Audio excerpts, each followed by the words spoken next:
plant equipment. Again, we have expanded the system. We keep taking on new plants. We have more motors, more that we have to repair rather than replace. It's simply economies of scale. But the increased $400,000 is based on the fact that we are repairing more than buying new. That is correct, sir. And I know that a 50-horse or a 100-horse electric motor is very expensive. So indeed they are. Appreciate the fact that you're looking at repairing. That's what most of us in farming do, is when the pump goes down. Thank you. I'll move the item. A motion to approve 13C by Commissioner Mann. Is there a second? By Commissioner Hall. Further discussion? Objection? Yeah, I represent. Thank you. Motion carries 4-1. We'll go into number 9B. Commissioner Hall. Thank you. I couldn't find what our contract amount was in the backup. It's not on the blue sheet. I didn't see the actual figure. All I see is that we're reducing it by $150,000, but I don't know what the total is. For the record, Dave Harner, Parks and Recreation, it's $750,000. Okay. The reason I bring this up, and I appreciate that it was $900,000 apparently last year. We don't, other than at budget time, this board doesn't get an update. And for my colleagues, this is on the IFAS, University of Florida. We pay 100% for 2 agents, employees and benefits, and 1 support staff, and we pay 40% salary and benefits for 5 agents, and then we provide them turnkey office space. You know, we pay for everything in the office, electricity, utilities, cleaning, all of that to provide, so Lee County can have these agents out there servicing, I guess, Lee County, and then other counties, I think, because they're stationed here, may pay to have some services as well. No, not for the current agents that we have here, but So we they only do have service Lee County? Yes. They don't go to Hendry or Collier or No, but we have Charlotte a or separate agreement Hendry? for the multi-county agents. There's 3 of those. Okay.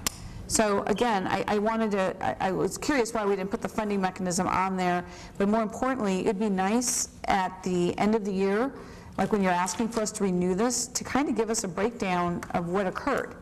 You know, I saw that, and you gave me, I had to ask for it, but you gave me that it's the 4-H and the grounds and things. So I guess when we look at these things, we're cutting back our salaries here with our people, and like I said, I appreciate that we've reduced the number 150,000, because I think it's important with all the county employees. We're not filling positions, we're doing these things. We have to value then, is it appropriate to have 8 agents here, or should there only be 5? And we need to understand why 8's the number, and how that $700,000 is being sent out, so that we can explain to our own employees and the people in this community why we're supplementing $700,000 to the state of Florida, to a university, to provide certain services that obviously we can't do ourselves. You know, obviously our natural resources can't do this, our Parks and Recreation can't do this any cheaper than doing it this way. So, it just frustrates me that, again, it's incomplete. It's another contract, and we didn't even have the amount of what we were spending on the contract. And it's not in the contract. So when do we actually put the number in the contract? Because it's not on the one that you gave me. We had approved that through the budget process last year, so we just, it goes up based on the percentage that you're going to pay the employee or the state employees. So it could change. It's $750 now, but there could be, if they vote for a raise for their employees, then that percentage could be added into that. Well, I'm going to tell you no. You already told us you're giving us a $150,000 decrease from last year. So last year, this is a new memorandum of understanding with them for what we're giving them. And I'm not comfortable voting on something I don't know what the number is. You're telling me it's 750, but if the state's already passed their budget. Correct. So I know we're off because we start October 1, they start July 1. So did they reduce salaries? That's why we were showing $150,000 savings? No, we reorganized, and we took 3 positions. Well, we reorganized and moved 3 positions around, so they're no longer in extension under that budget. Okay. Well, I guess if that number changes, and I love that in our budget, and this is what frustrates me, colleagues, during budget, we don't get the details. We get a big number. We get, here's what we're spending in each of these funds, and then through this process is when we kind of nitpick down to say, are we against budget? And that's a little frustrating for me, and I'm hoping that this year we kind of move towards a little bit more time in the budget so we know what we're actually spending our money on. So, well, I'll let someone else move the item. I'll move. Motion to approve item 9B by Commissioner Mann. Is there a second? I'll second it for discussion. Under discussion. Objection? I have a question. Motion, Under discussion. Did the budget we adopted last Wednesday contemplate the funding necessary for this agreement as opposed to the one that's in existence? Yes, It did. yes. So we, the board, approved a budget with a memorandum of understanding to be approved, considered and approved today. Correct. You see how that might be backwards? Well, we had put a budget, or we had put an agreement together previously. We were changing the terms of the agreement with the state. It was under negotiation to have all the employees go under the state. The state chose not to do that, so we had to renegotiate the agreement. It just came through recently from the state. The state had to approve it first. So once it got approved, we put it on the agenda as soon as we got it. Okay, because if we don't approve this, then we have to do a budget amendment, subsequent budget amendment. Would assume, yes. All right. further discussion on the motion? Objection? Yes. Motion object. carries 4-1. Commissioner Bigelow dissenting. Go to our administrative agenda, item 14A.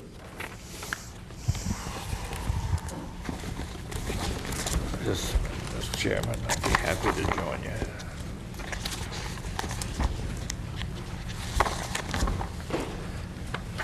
Oh, I'll move that. Michael? Yes, good morning. Michael Jacob. This is the item requesting that you approve we have a litigation, eminent domain case that we're working on, and this is just a request to approve a proposed settlement for that litigation. Questions by the board? Second. Is there a motion? Commissioner Mann, Second, motion. I'm sorry, Commissioner Mann, seconded by Commissioner Hall. Discussion? Objection? Motion carries. Item 14B.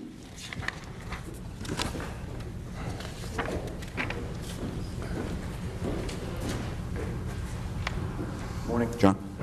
Sean Turner, Assistant County Attorney on 14B.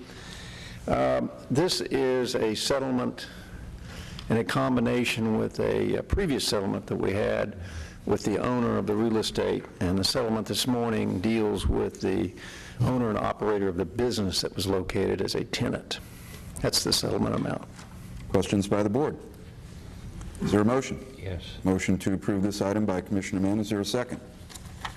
I'll second it for discussion. Under discussion? Objection? Motion carries unanimously. Item 14C. That's another one of my items. These are some cases we have pending on Burnt Store Road, and as a result of some recent court decisions, we felt that it would be appropriate to raise the offer of settlements or make offers of settlements over and above what the original amounts that we paid into court in the order of taking, to try to entice the property owners to settle the cases now and save court costs, so that if we are successful in our new strategy in approaching these cases, that we will save a substantial amount of money in the long run for expert witness fees, appraisal fees, engineering fees of that nature. And there are 6 cases, and the total for all of them is $185? Yes, sir. Okay. Questions by the board? Yeah, Mr. Chairman, I don't want to have you expose any internal secrets here about how we negotiate, but it begs the question of did we properly analyze these? What was the basis upon which we analyzed these to begin with, where in a half dozen cases now you're just about doubling most of what was put into the court registry? How do we have the original? The case, the strategy has changed, our approach has changed, Commissioner Mann, because of a decision made by the judge that's handling these cases.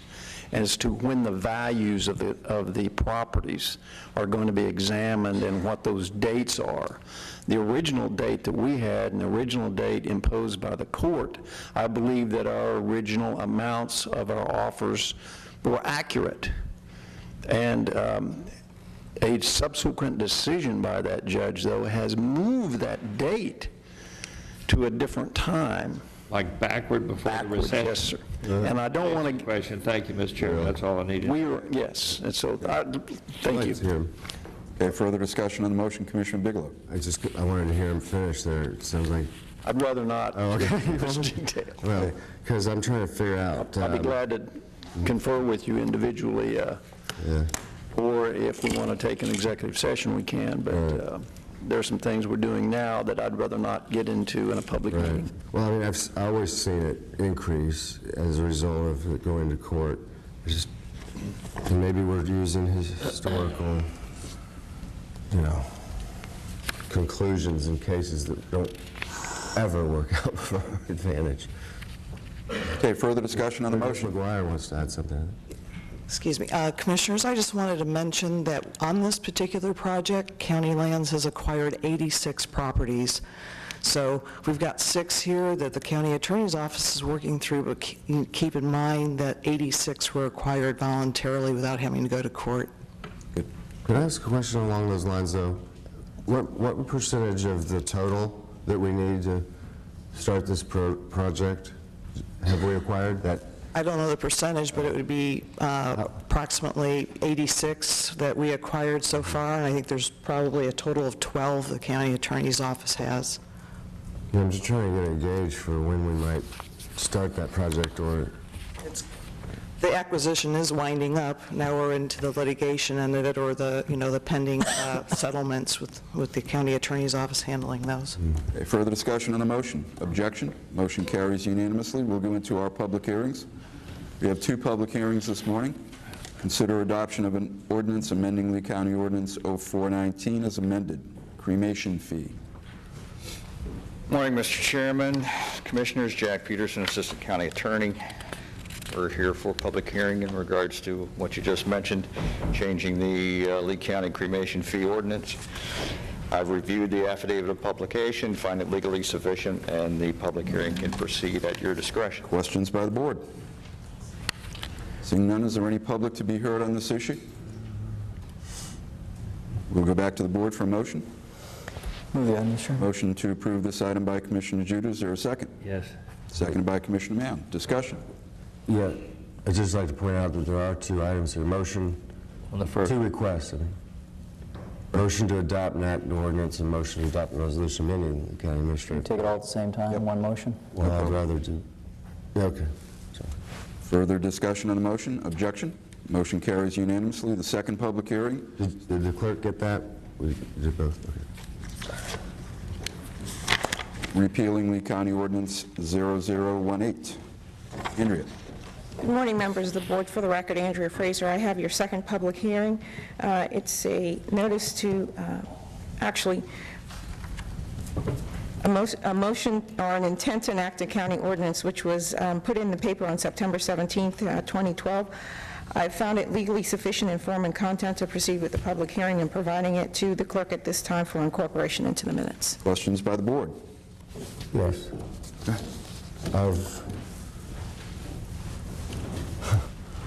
Mr. Salyer, can you refresh my memory, I'm sorry, as to what services now EOE will not be providing our citizens should these amendments be adopted? Good morning, Commissioners. For the record, Glenn Salyer, Office of Equal Opportunity. Commissioner Bigelow, if the ordinance is adopted, the Office of Equal Opportunity would no longer investigate and make determinations. Yeah, not discriminate. We're definitely going to avoid that. We will not investigate or make determinations on employment discrimination charges. Okay, but it breaks down. Employee who might have been discriminated against by a large company versus a small company, am I right? You are correct. And it's with respect to federal law? So federal law generally covers employers that have 15 or more employees. Right. The Lee County ordinance does extend to employers that have as few as 6.